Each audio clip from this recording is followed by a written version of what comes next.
कुश्ती महासंघ प्रमुख ब्रजभूषण सिंह के खिलाफ रेसलर्स के समर्थन में खुलकर सामने आए किसान संगठन। मुजफ्फरनगर में आज बुलाई गई खाप महापंचायत। बीकेयू के नेता और बालियान खाप के प्रमुख नरेश टिकैत ने बुलाई खाप महापंचायत। रेसलर्स के विरोध को लेकर अगले एक्शन में होगी चर्चा। खाप महापंचायत में यूपी, हरियाणा, पंजाब, राजस्थान और दिल्ली के खापों के प्रमुख आने की संभावना। ऐतिहासिक शोरम चौपाल में होगी महापंचायत। ब्रजभूषण सिंह पर लगे आरोपों पर दिल्ली पुलिस का कहना है कि सभी सबूतों की जांच की जा रही है। जांच पूरी होने के बाद एक्शन लिया जाएगा। रेसलर्स से बोले ब्रजभूषण सिंह, सबूत है तो कोर्ट में जाकर दें, कोर्ट फांसी देगा तो मुझे मंजूर। ब्रजभूषण सिंह के मामले पर रक्षा मंत्री राजनाथ सिंह ने कहा कि मामले की जांच चल रही है, निश्चित रूप से समाधान निकलेगा। पहलवानों को मिला सीएम ममता का समर्थन। कहा कि हमारी टीम पहलवानों से करेगी मुलाकात, इस लड़ाई में हम उनके साथ। अमेरिकी रेटिंग एजेंसी मॉर्गन स्टैनली की ताजा रिपोर्ट में मोदी सरकार की तारीफ। कहा कि पीएम मोदी के नेतृत्व में एक दशक में बदली भारत की तस्वीर। मॉर्गन स्टैनली की रिपोर्ट में कहा गया है कि भारत विश्व व्यवस्था में एक खास जगह हासिल कर रहा है, एशिया और वैश्विक विकास के लिए अहम देश बन गया है। मॉर्गन स्टैनली ने पीएम मोदी के 10 बड़े बदलाव का जिक्र किया है। कॉर्पोरेट टैक्स, इंफ्रास्ट्रक्चर, इन्वेस्टमेंट को बताया सबसे बड़ा पॉलिसी रिफॉर्म।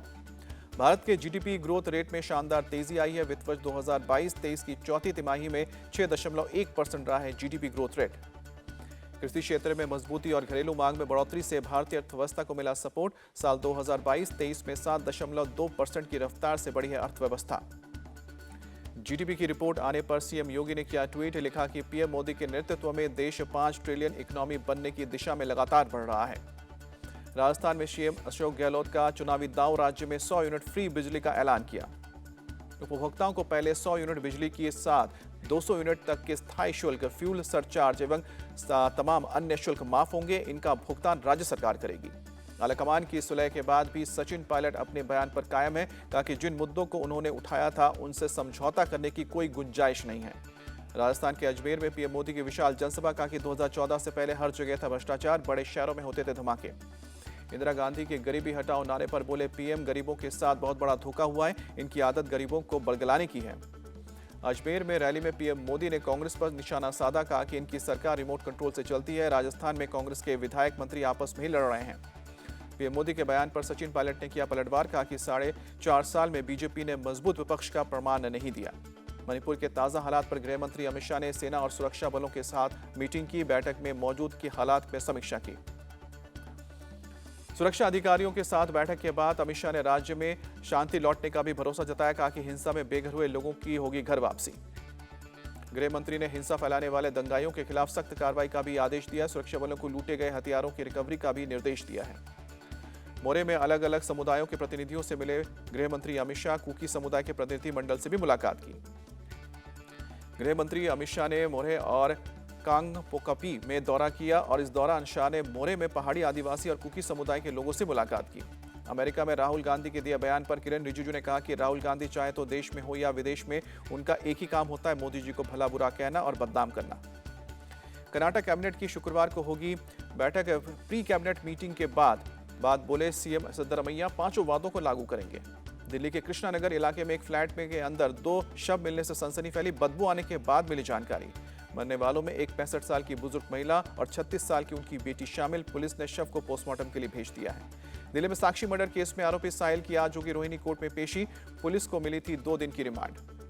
साक्षी मर्डर केस को लेकर एफआईआर में हुआ खुलासा। पिछले 1 साल से साक्षी की साहिल के साथ दोस्ती थी। साक्षी के पिता ने एफआईआर में बताया कि साक्षी अक्सर घर में साहिल का जिक्र करती थी। मिलने से मना करने पर नीतू के घर चली जाती थी। साक्षी पिछले 10 दिनों से नीतू के घर ही रह रही थी। नीतू ने ही परिवार वालों को साक्षी पर हुए हमले की जानकारी दी। दिल्ली में साक्षी मर्डर के केस के खिलाफ लोगों ने बुधवार को शाहबाद डेयरी इलाका में कैंडल मार्च निकाला। साक्षी के हत्यारे को फांसी देने की मांग की। रांची में एक मॉडल ने ग्रूमिंग इंस्टीट्यूट के मालिक पर लगाया लव जिहाद का आरोप। कहा कि धर्म परिवर्तन करने का दबाव बना रहा था। आरोपी तनवीर ने खारिज किया आरोप। कहा कि बिजनेस में नुकसान के बाद आरोप लगे हैं और नुकसान के बाद मैंने मांगा था हर्जाना। यूपी के सीतापुर में एक महिला का संदिग्ध हालत में शव मिलने से हड़कंप। पुलिस ने शव को कब्जे में लेकर पोस्टमार्टम के लिए भेजा। मृतक महिला जानकी अपने नए घर पर लाइट जलाने आई थी। पुलिस को शक है कि महिला का गला दबाकर हत्या की गई है। दिल्ली में टूटा 36 साल के मौसम का रिकॉर्ड। मौसम विभाग के मुताबिक सबसे ठंडा मई का महीना रहा। मौसम विभाग के मुताबिक भारी बारिश की वजह से घटा दिल्ली का तापमान। 36.8 डिग्री रहा औसतम अधिकतम तापमान। शिमला में बदला मौसम का मिजाज। दिन में हुई झमाझम बारिश, लोगों ने राहत की सांस ली। उत्तराखंड में भी मौसम का मिजाज बदलने से हालात नदी के खराब हुए। देहरादून में भारी बारिश के बाद उफान पर है सौंग नदी। नेपाल के पीएम पुष्प कमल धल प्रचंड की दिल्ली में राष्ट्रीय सुरक्षा सलाहकार अजीत डोभाल के साथ मुलाकात हुई। अमेरिका के पेंसिल्वेनिया में एक घर के बाहर गोलीबारी, 2 बच्चों समेत 3 लोगों की मौत। अमेरिका के जॉर्जिया में हाईवे पर जोरदार हादसा, हाईवे के किनारे हवा में उछली कार। विराट कोहली ने ओवल में WTC की प्रैक्टिस की तस्वीर शेयर की, लिखा कि पूरे दिन हर दिन भारत के लिए। विराट कोहली को लेकर ऑस्ट्रेलियन बॉलर जोश हेजलवुड का बड़ा बयान, कहा कि WTC में विराट का विकेट लेने की हर मुमकिन कोशिश करेंगे। Thailand open badminton men's singles में भारत के किरण जॉर्ज जीते। विमेंस सिंगल्स में अश्मिता चाहिला और साइना नेहवाल जीती। मेंस सिंगल्स में लक्ष्य सेन जीते। PV सिंधु ने पहले दौर में हार कर बाहर हुई। कनाडा की मिचेल ली ने शिकस्त दी।